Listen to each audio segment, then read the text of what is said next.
Alrighty then, welcome back to the channel, guys and girls. Today I'm going to be going over the Ferrari 355 replica that I'm building this car for my dad. I've had it for about 20 years almost now. I started building this car when I was 18 or 19 years old. I've got a lot of money invested into this car and a lot of time, blood, sweat, and tears. It's shipped across the country twice, to the West Coast in BC, and then back to the East Coast here in Ontario, and it's back into the Mad Lab. So we finally just pulled it in. I'm just kind of looking at it, going over, seeing what I need to do to get it, you know, get the project rolling again. And it needs a lot of work, but a lot of work has been done up to this point. So what I think I'll do today is just kind of walk around the car, show you the interior, the engine, the body, kind of talk about what I'm gonna be working on first on the project, but we wanna try to get this car done for spring if possible. That would be the ideal game plan because we got a lot of projects coming into the Mad Lab, like the Plymouth Cuda. We got dirt bikes and Harleys and an El Camino that we're building into in El Cuda with a Mopar front end. So got a lot of projects that I wanna work on that I will continue to work on during the winter here and there, but this is gonna be the main one for the winter, I think. Oh, we got a Subaru too. So lots of projects, but we want to try to get this done for spring, and we will pick away at the other projects throughout the winter. But yeah, I think what I'll do first is, while it's still a little light out, we'll try to see if we can jump this battery and we'll start the car up so you guys can give a little listen to the exhaust note on this car. It is automatic. It's a GT motor and it's a V6. So I think that's like a 2.5 liter, I believe. And yeah, we'll see if we can jumpstart that battery, crank it over, and see how this thing here sounds. All right, well, first things first, I guess. I need the Subaru to jumpstart the kit car, but unfortunately, I got the Plymouth Cuda front end mocked up on the front of it right now. So we're gonna go ahead, move the Cuda front end by myself. Might be a little awkward. We'll try not to scratch the Subaru or the Cuda-roo. And we'll bring the car over here and see how the Fiero sounds. You know what? If we're doing a cold start, I might as well give you guys a cold start on the Subaru too. It's got a 3-inch turbo back exhaust and blow-off valve. It's pretty rad, so we'll fire that up first.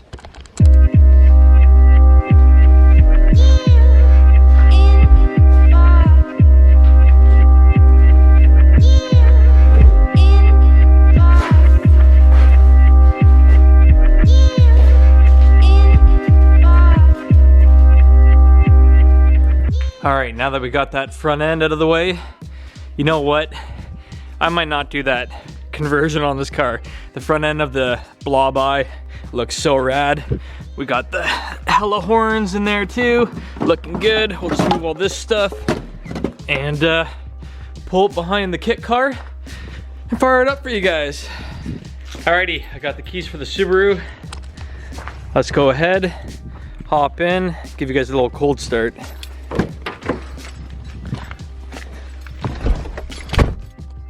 Nice shifter, got this glow in the dark kind of lime green shifter.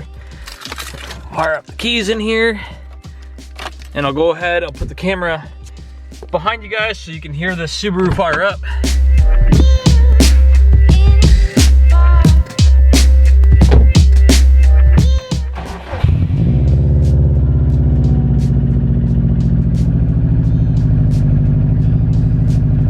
And we'll let this warm up for a little bit. We'll prop up the engine bay on the Fiero kit car and I'll grab the booster cables, and then once the Subaru is warmed up, we'll give a couple of revs on that thing too so you guys can hear what that sounds like.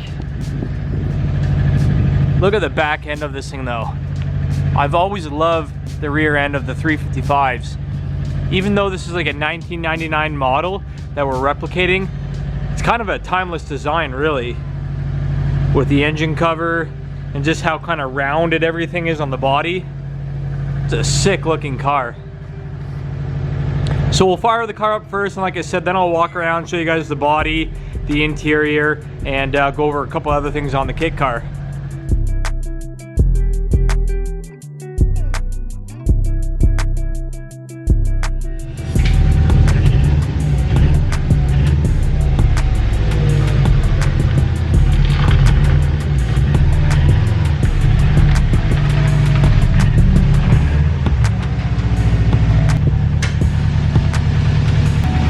I got the Subaru all pulled up.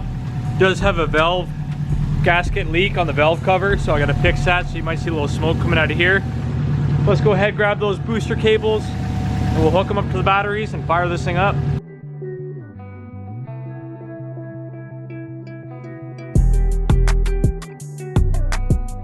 We are all hooked up, booster cables. Let's hop in here, see if it'll crank over, and if it does, I'll shut down the Subaru so you guys can have a good listen to this car. Then we'll give this one a couple revs afterwards. It's pretty sick though. This one here's got a nice blow-off valve on it, custom intercooler graphics, more power.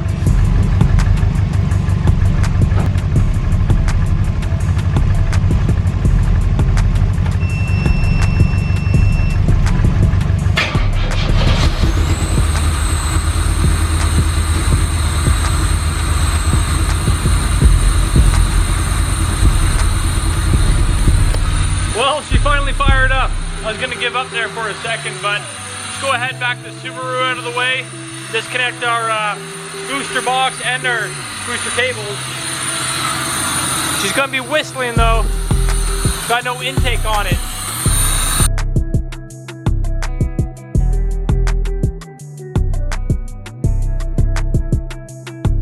So we got the car all fired up. Like I was saying, it's gonna be whistling because there's no intake on it. And this is probably running on like 4-year-old gas, maybe even 5-year-old gas. So I'll put the camera down and I'll give her a couple little smacks of the throttle and give you guys a little listen here.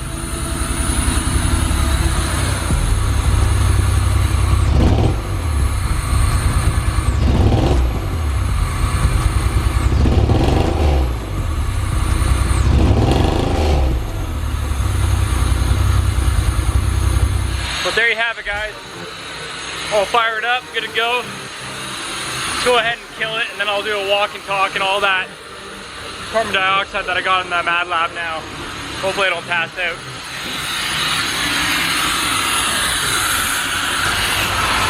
One more for the boys. Ooh, love it.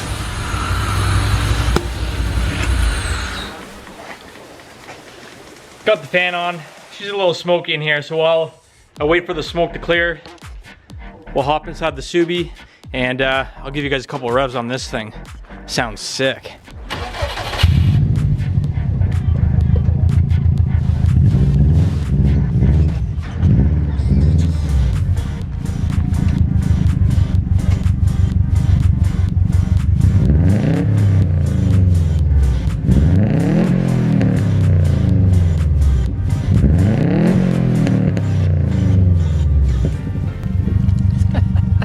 Blow off on this thing sounds insane. All right, we'll shut this one down and then I'll go inside the Mad Lab and give you guys a little walk and talk on the rest of the 355 kit car. All right, so where do I start on this thing? Let's go around the body and I'll talk about the body. So this body, let me drop this engine cover here. Bam. So this body here, I picked up probably about 18 years ago. And originally I had a 355 kit that wasn't as accurate as this one here is. So if you look down here, this is what makes these kits more desirable and more accurate and realistic to the real 355s, because they have a separate rocker panel. So when you open up this door here, you can see how this scoop and the rocker scoop down there is completely separate. That's one of the major differences on this kit. This is a non-stretched 355 kit as well. So if you look between here, it should be 3 inches back that way, but what we did was we took a mold of a real 355 Ferrari and we took 3 inches out of the rear quarter section and we shrunk it in this area here. So overall, everything is proportionate, whatever the word is, to the real 355, except in those rear quarters, it's about 3 inches shorter. The good thing about doing that is you don't have to stretch the chassis or the engine bay. You just gotta cut the chassis and reinforce it, because obviously we made it a convertible.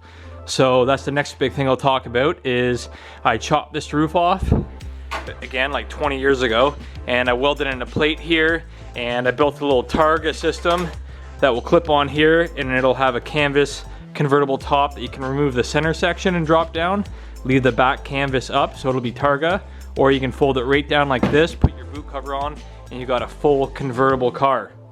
So moving around from there, it's a full fiberglass kit too, if you guys are wondering. It's not metal, it's fiberglass, so that's pretty neat. It's got the 355 hood on there. These wheels are off of a Lincoln LS, I believe. So they're almost identical to the Ferrari 355 OEM wheels, except these little teardrops are reversed. So they really do look the part on a factory 355. So I figured I'd go with these wheels, and I got some bigger rubber on the back than I do on the front, gives it a little bit of a rake. And this car is not lowered yet. This is stock height, and I might even leave it at this height because it's not terrible. I could slam it, but it's not gonna be fun for my dad to get in and out of and to drive around where he's gotta go. Moving around on the backside here, we got some Replica 355 taillights that we might end up replacing with some real genuine Ferrari lights, but these will work for now. I just got to wire up some lighting inside there. And yeah, the engine cover, the boot cover, whatever you want to call it, has got a lot of venting, and these are a pain in the ass to sand and do body work on. Over the years, I've rested stuff on here and cracked these fins, so I've had to body work these several times. And the car is just in a rough primer right now, just a gray primer. So I've gone around with some putty and just done some touch-ups here or there, but we will be doing a complete body job on this thing here, getting all the lines and gaps perfect. I've already started up here on the hood. You can see just how nice that is. So I'll go around the doors and all the other gaps, making sure that they're just perfect. Stock Fiero windshield. I originally molded in a Volkswagen windshield, which had more of a convex or concave to it, which looked pretty cool, but this Fiero windshield, if you crack it, you can just replace it with the stock one, so it's a little bit more user-friendly, let's call it. Got to mold in a gas cap back here, not a big deal. And for the pop-up headlights, this is a big thing with these cars. I don't want to use the stock Fiero headlights because when they pop up, they sit up like this high and they just look stupid. So the real 355 ones, they pop up more flush like this. They don't come up like this like the Fieros do. So in order to get that nice little shape there, what I ended up doing was, I'll see if they're still in here. I've been in here for about 18 years, 20 years. There they are down there. You see those? Those are Ford probe headlights. So they're off of like a, I don't even know what year they're off of, a 90 something. I'll show you guys those. So these are Ford probe headlights that I'll be using.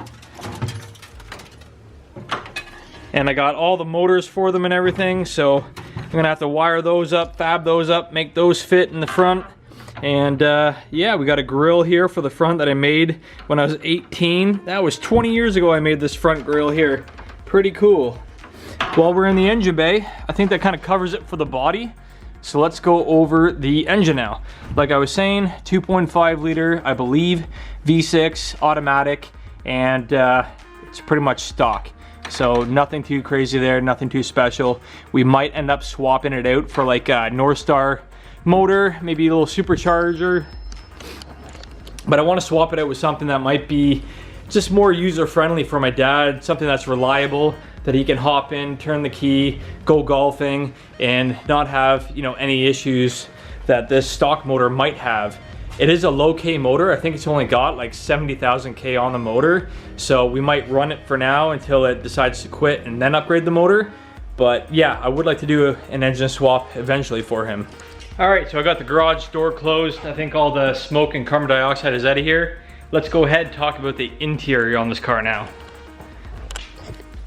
Okay, looking at the interior of the Pontiac Fiero kit car, we have real Ferrari seats out of a Ferrari 348. I think I paid like $1,000 for these 20 years ago, and I got them shipped up from California in a big crate. They were pretty expensive at the time, and they looked amazing, but sitting outside in the weather and being stored for over 20 years, you can see that all the dye and the leather is starting to fade and crack. So I'm gonna have these reconditioned. Not a big deal. They're still super comfy and in excellent condition, minus all the cracking of the dye and the leather. That won't be a big deal to fix. But it's pretty cool that they got real Ferrari seats in here. Looking over there, we got kind of a gauge console, if you want to call it that, that covers up the whole gauge pod area. And it's my first carbon fiber mold I ever made. So that's real carbon fiber. It's still just kind of sitting there all rough. But when I was 18 years old, I started doing some carbon fiber work, and that's the first of it right there. So that's kind of cool. Looking at the dash and the lower portion of the dash and the center console, we won't be using this. This is just kind of hiding the ECU. Might be some mice living back there too, actually. But this console down here and the dash is all Replica 355. So we're gonna have to go ahead and wrap this in like a suede or vinyl, whatever color my dad chooses to do. I think he wants to go yellow on the exterior of the car, like the Suzuki over there, and he might want to do tan on the inside, but possibly black. So whatever he decides to do, we'll end up wrapping the console and the dash and the door panels I have as well that are Replica.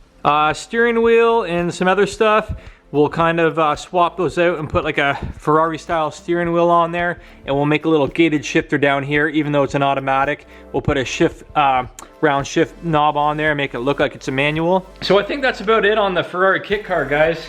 Give you a little bit of an update there. If there's something more that you guys want to know, definitely leave a message or a comment below. Let me know what you guys want to know specifically about the car, or if you have any suggestions on what I should do for the motor or anything else as far as this kit car goes. If there's anything you'd like to see, let me know, comment below, and I'll pass that word on to my dad and see if he's on board to trying something different or something unique. So we're gonna end it there, guys. Thanks for watching this episode. Make sure to leave a like, subscribe, and we'll catch you guys next time. Ciao, ciao.